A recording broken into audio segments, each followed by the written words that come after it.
Hello. I hope you are all doing well today. I have been doing a lot of writing and reading. I just started my internship, which means that, oh no, hold on, I threw my book in a way that's not conducive to book survival. But I just started my internship, so that means that I'm just doing a lot of reading. I got assigned a 400-page book, so I'm about 200 pages in. Which is not where we are in this book. Hello, Shiv. So yeah, I've been doing that. I want to change up the schedule again. Um, I am going to read on Tuesdays and Fridays, which are the days that I shloop boop boop doop boo. I'm at my internship. I'm gonna do it at 1 because that's when like industry lunch break is. And I just want to do it on my lunch break. And like I haven't taken my break today yet, so this is my break. And I just ate while I worked when I got hungry. But I just want to do it on a lunch break because I think that's just like a little easier for me and hopefully for you.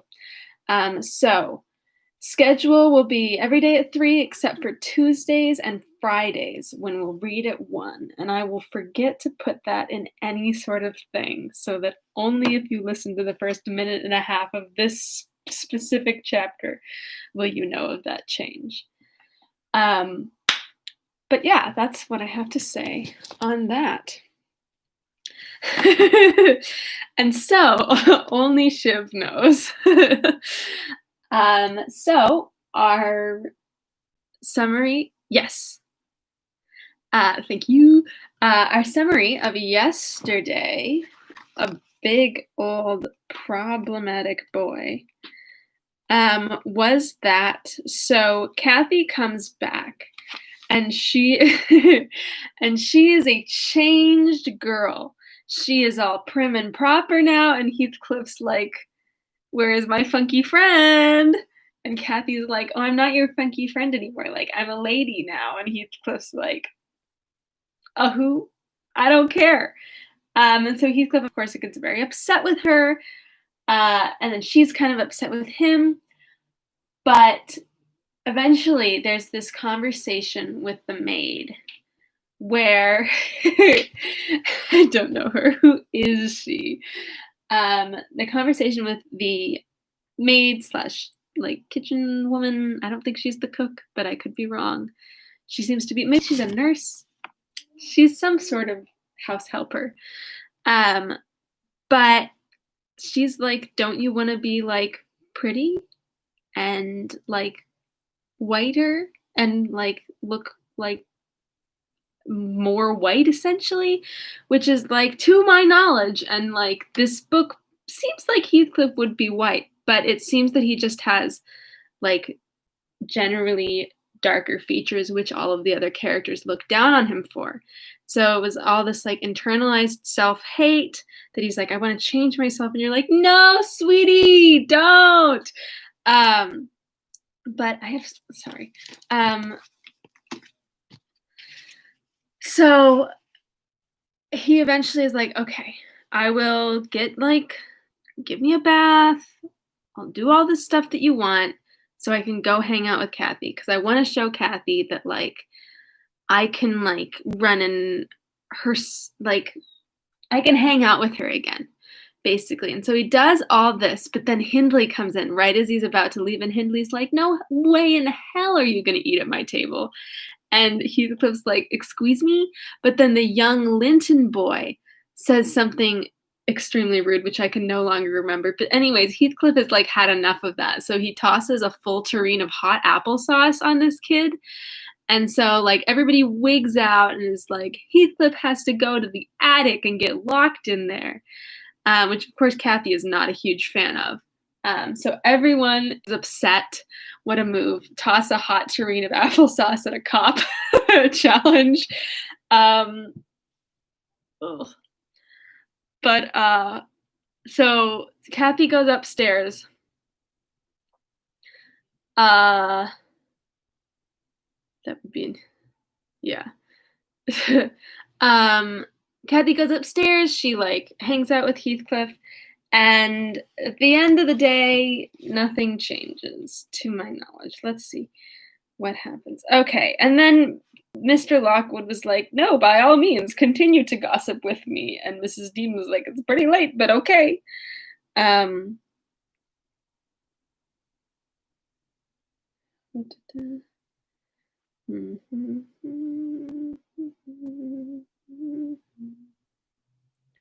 oh, and Heathcliff like has resolved to get revenge on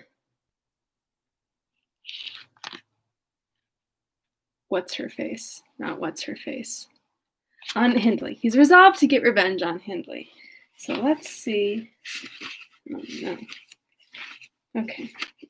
Let's see what happens in this chapter of Wuthering Heights. Okay. Wuthering Heights, Volume 1, Chapter 8. Okay. On the morning of a fine June day, my first bonny little nursing and the last of the ancient Earnshaw stock was born. We were busy with the hay in a faraway field when the girl that usually brought our breakfast came running, an hour too soon, across the meadow and up the lane, calling me as she ran.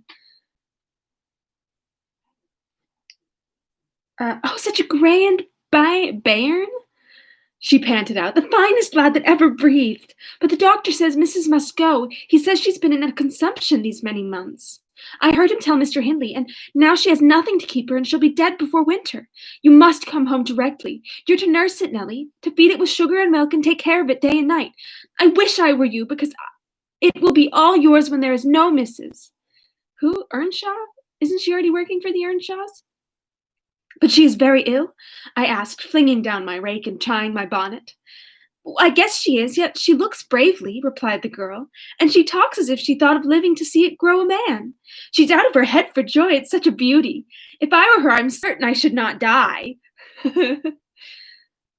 No, I think they're talking about a baby, perchance.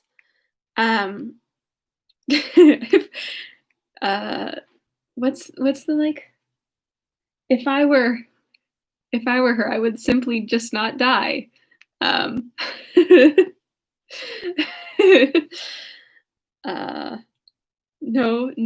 offense to her, but I'm different. Is that what the meme is?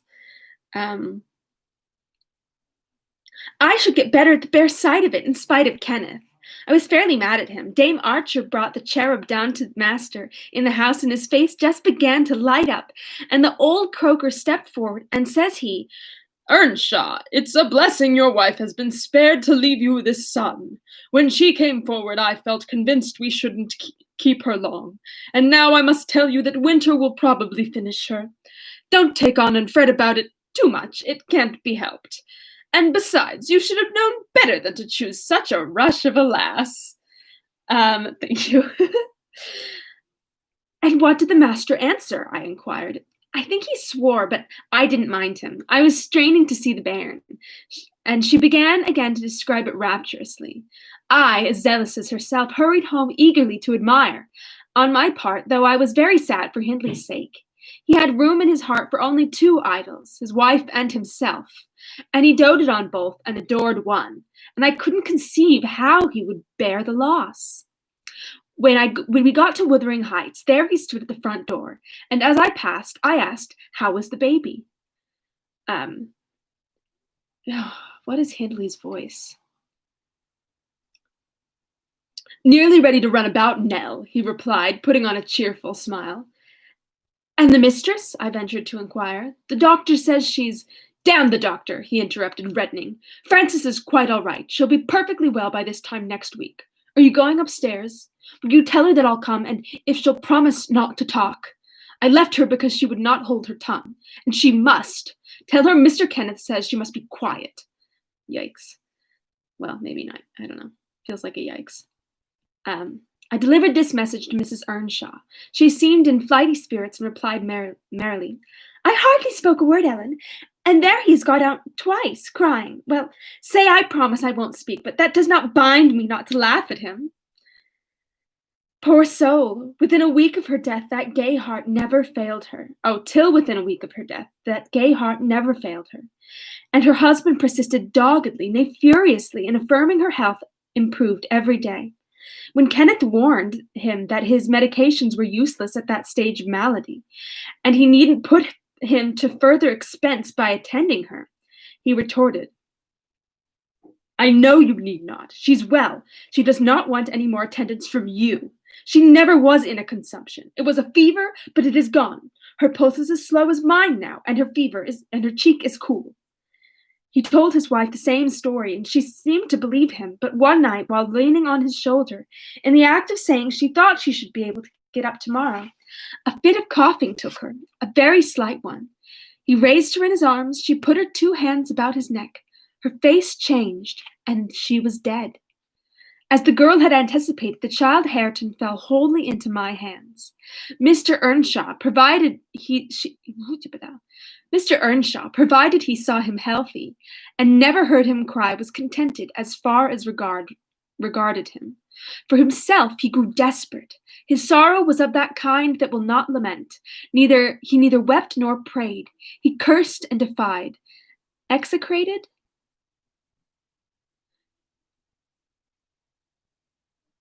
Well, to go for it.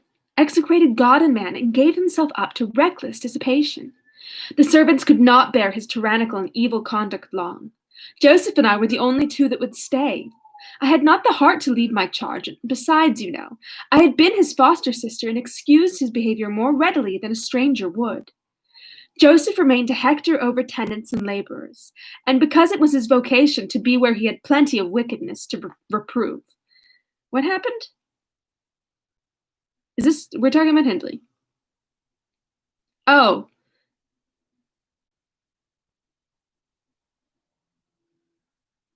Okay, so Mr. Hindley has gotten worse. All servants are like, hell no, and have left. Joseph is now mostly in charge, I think. Good for them, I agree.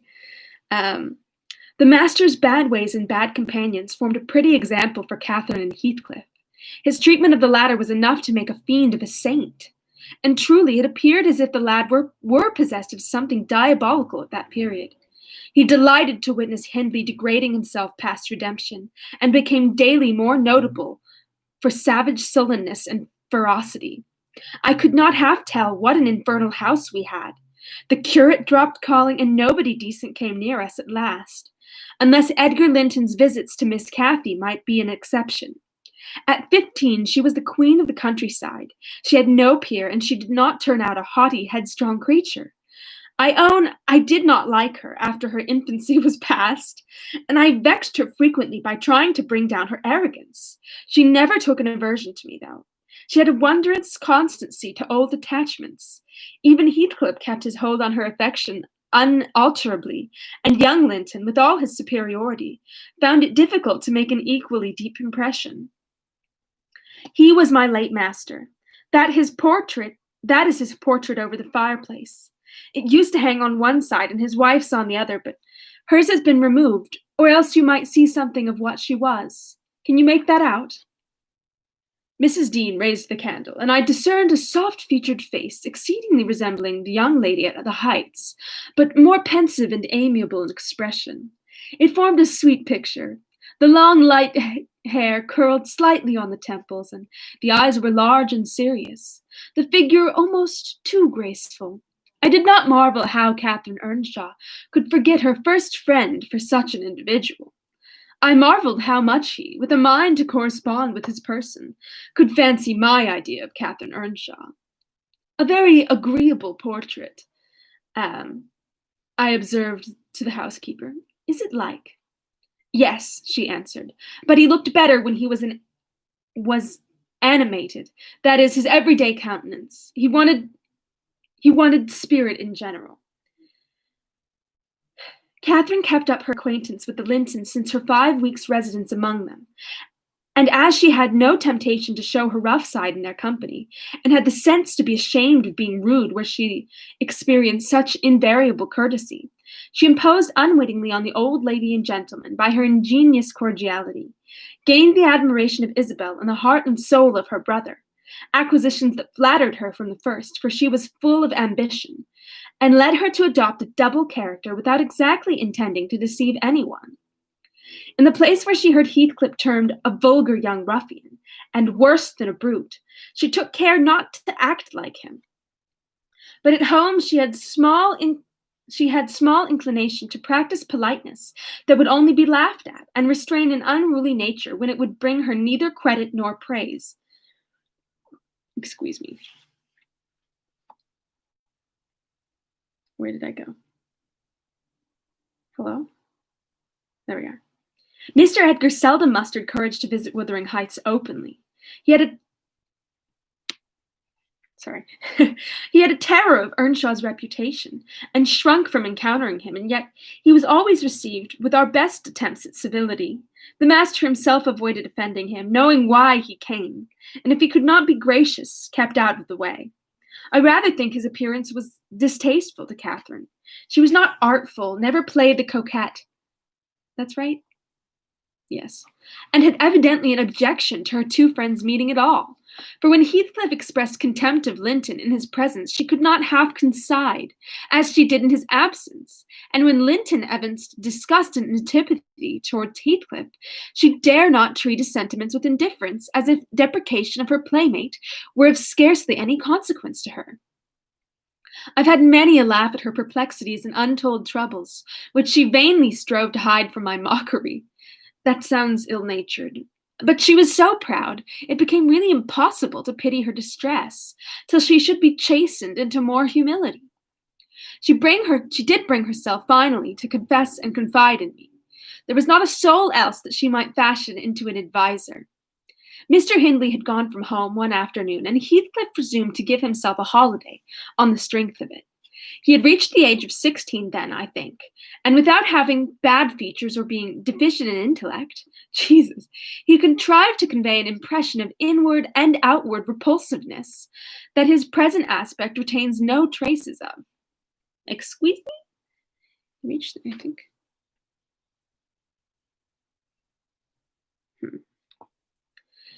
In the first place, he had by that time lost the benefit of his early education. Continual hard work, begun soon and concluded late, had extinguished any curiosity he once possessed in pursuit of knowledge, and any love for books or learning. His childhood's sense of superiority, instilled into him by the favors of old Mr. Earnshaw, was faded away. He struggled long to keep up an equality with Catherine in her studies, and yielded with poignant though silent regret, but he yielded completely, and there was no prevailing on him to take a step in the way of moving upward, when he found he must, necessarily— What is going on?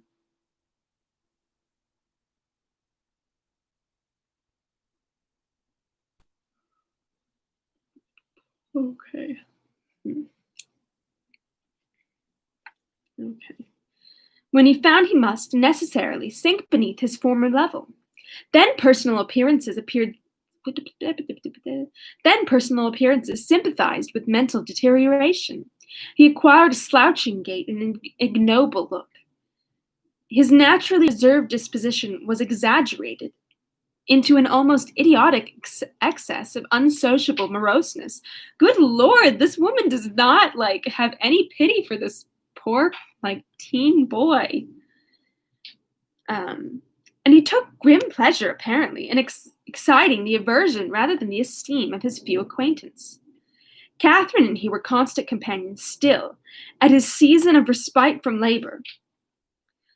At his seasons of respite from labor, but he had ceased to express his fondness for her in words, and recoiled with angry suspicion from her girlish caresses, as if conscious there could be no gratification in lavishing such marks of affection on him. On the before-named occasion, he came into the house to announce his intention of doing nothing. That's me. While I was assisting Miss Cathy to arrange her dress. She had not reckoned on his taking it into his head to be idle, and imagining she would have the whole place to herself, she managed by some means to inform Mr. Edgar of her brother's presence, and was then preparing to receive him.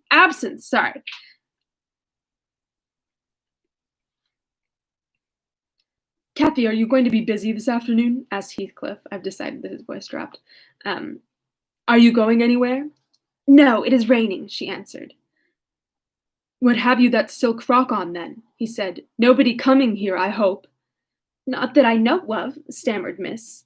But you should be in the field now, Heathcliff. It is an hour past dinner time. I thought you were gone.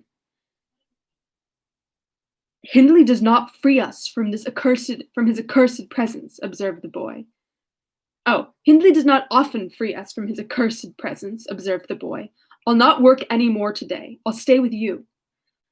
Oh, but Joseph will tell, she suggested. You'd better go. Joseph is loading lime on the farther side of. My options are Pennistow. We'll just go for Pennistow. Ollie, you can draw your own conclusions. On the farther side of Pennistow Crag, and it will take him till dark, and he'll never know. So saying, he lounged to the fire and sat down. Catherine reflected an instant with knitted brows. She found it needful to smooth the way for an intrusion. Isabella and Edgar Linton talked of calling this afternoon, she said at the conclusion of a minute's silence. As it rains, I hardly expect them, but they may come, and if they do, you run the risk of being scolded for no good. Order Ellen to say you are engaged, Kathy, he persisted. Don't turn me out for these pitiful, silly friends of yours. I'm on the point sometimes of complaining that they... But I'll not. That they what? Cried Catherine, gazing at him with a troubled countenance. Oh, Nellie, she added petulantly, jerking her head away from my hands. You've combed my hair quite out of curl. That's enough. Let me alone. What are you on the point of complaining about, Heathcliff? Heathcliff. Nothing. Only look at the almanac on that wall. Just look at the almanac, girl. He pointed to a framed sheet hanging near the window and continued. The crosses are for the evenings you have spent with the Lintons, and the dots for those spent with me. Do you see I've marked every day? Yes, very foolish, as if I took notice, replied Catherine in a peevish tone. And where is the sense of that? To show that I do take notice, said Heathcliff. And should I always be sitting with you? She demanded, growing more irritated. What good do I get? What do you talk about? You might be dumb or a baby for anything you say to amuse me, or for anything you do either. Jeez, she is like so mean. You've never told me before that I talk too little, that you disliked my company, Kathy, exclaimed Heathcliff in much agitation. It's no company at all when people know nothing and say nothing, she muttered. Her companion rose up, but he hadn't time to express his feelings further, for a horse's feet were heard on the flags, and having knocked gently, young Linton entered, his face brilliant with delight at the unexpected summons he had received. Doubtless, Catherine marked the difference between her friends as one came in and the other went out. The contrast resembled what you see in exchanging a bleak, hilly, coal country for a beautiful, fertile valley. Yuck. And his voice and greeting were as opposite as his aspect. He had a sweet, low manner of speaking, and pronounced his words as you do. That's less gruff than we talk here, and softer. I'm not come too soon, am I? He said, casting a look at me. I had begun to wipe the plate and tidy some drawers at the far end in the dresser. No, answered Catherine. What are you doing there, Nellie? Oh my God. My work, miss, I replied. Mr. Hindley had given me directions to make a third party in any private visits Linton chose to pay. She stepped behind me and whispered crossly, Take yourself and your dusters off. When company are in the house, servants don't commence scouring and cleaning in the room where they are. Oh my God, you're 16 and the most entitled bitch.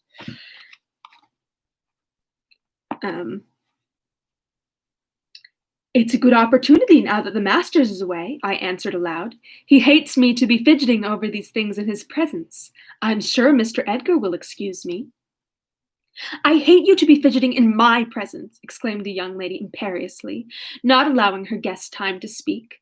She had failed to recover her equanimity since the little dispute with Heathcliff. I'm sorry for it, Miss Catherine, was my response, and I proceeded assiduously with my occupation. She, supposing Edgar could not see her, snatched the cloth from my hand and pinched me, with a prolonged wrench, very spitefully on the arm. I've said I did not love her, and rather relished mortifying her vanity now and then. Besides, she hurt me extremely, so I started up from my knees and screamed out. Interesting, yeah. Oh, miss, that's a nasty trick. You have no right to nip me, and I'm not going to bear it.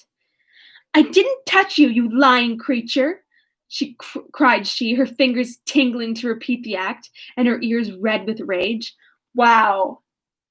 I feel like Kathy has, they're talking about Heathcliff as the one who's, degrading, but it seems like Kathy has become the real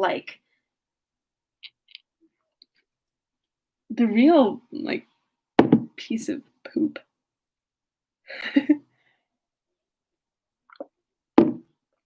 um, and this boy, what is he's like? That's wife material right there, pinching the servants and then yelling at them about it. That's what I want in a woman. Oh, Linton. She never had power to conceal her passion. It always set her whole complexion ablaze. What's that, then? I retorted, showing a decided purple witness to refute her. She stamped her foot, wavered a moment, and then, irresistibly impelled by the naughty spirit within her, slapped me on the cheek a stinging blow that filled both eyes with water. Catherine, love, Catherine, interposed Linton, greatly shocked at the double fault of falsehood and violence which his idol had committed. Leave the room, Ellen, she repeated, trembling all over. Little Hareton, who followed me everywhere and was sitting near me on the floor, at seeing my tears commenced crying himself, and sobbed out complaints against wicked Aunt Cathy, which drew her fury onto his unlucky head. Oh no. Oh no. Oh no. She seized his shoulders and shook him till the poor child waxed livid. Oh, poor baby. And Edgar thoughtlessly laid hold of her hands to deliver him. In an instant, one was wrung free, and the astonished young man felt it applied over his own ear in a way that could not be mistaken for jest. Kathy is just this uncontrollable, repressed rage. Ugh. He drew back in consternation. I lifted Hareton in my arms and walked off to the kitchen with him, leaving the door of communication open, for I was curious to watch how they would settle their disagreement. The insulted visitor moved to the spot where he had laid his hat, pale and with quivering lip. That's right, I said to myself. Take warning and be gone. It's a kindness to let you have a glimpse of her genuine disposition. Where are you going? Demanded Catherine, advancing to the door. He swerved aside and attempted to pass. You must not go, she exclaimed energetically. I must and shall, he replied in a subdued voice. No, she persisted, grasping the handle. Not yet, Edgar Linton. Sit down. You shall not leave me in that temper. I should be miserable all night, and I won't be miserable for you. Can I stay after you have struck me? Asked Linton. Catherine was mute. You've made me afraid and ashamed of you, he continued. I'll not come here again. Okay, Linton, just please carry through with this. Her eyes began to glisten and her lids to twinkle. And you told a deliberate untruth, he said. I didn't, she cried, recovering her speech. I did nothing deliberately. Well, go if you please. Get away, and now I'll cry. I'll cry myself sick.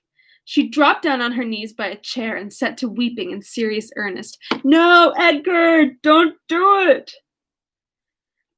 Edgar, don't fall for it. Edgar persevered in his resolution as far as the court. There he lingered. I resolved to encourage him. Mrs. Dreadfully Wayward, sir, I called out, as bad as any marred child. You'd better be riding home, or else she will be sick only to grieve us. The soft thing looked askance through the window. He possessed the power to depart, as much as a cat possesses the power to leave a mouse half killed or a bird half eaten. Ah, I thought, there will be no saving him. He's doomed and flies to his fate. Yikes. And so it was. He turned abruptly, hastened into the house again, shut the door behind him, and when I went in a while after to inform them that Earnshaw had come home rabid drunk, ready to pull the old place about our ears, his ordinary frame of mind in that condition, I saw the quarrel had merely effected a closer intimacy. Oh no, that's awful. Had broken the outworks of youthful timidity, and enabled them to forsake the disguise of friendship and confess themselves lovers. No, that is not what you do when you love someone. Edgar, I know that you're not really that good either. I want all of these people to have just a lot of therapy, just to frankly, like, just so much therapy. I just want you all, just do it. what's the 1778 version of therapy? Oh Lord. Oh Lord. Okay. I went to where was I? Intelligence of Mr. Hindley's arrival drove Linton speedily to his horse, and Catherine to her chamber. I went to hide little Hareton and to take the shot out of the master's fowling piece, which he was fond of playing with in his insane excitement, to the hazard of the lives of any who provoked or even attracted his notice too much. And I hit upon the plan of removing it, that he might do less mischief if he did go the length of firing the gun. Okay, what happened? Oh. Oh my God. Oh God. Jesus.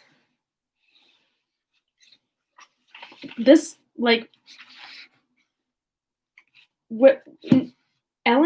Nellie is like the only thing that is like keeping this house from just complete, like, rabid chaos, anger, fear, and like, oh God, oh no, I dropped the book.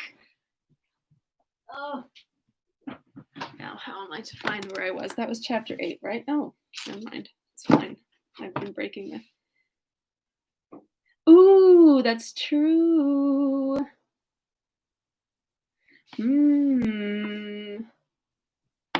Yeah, that's true.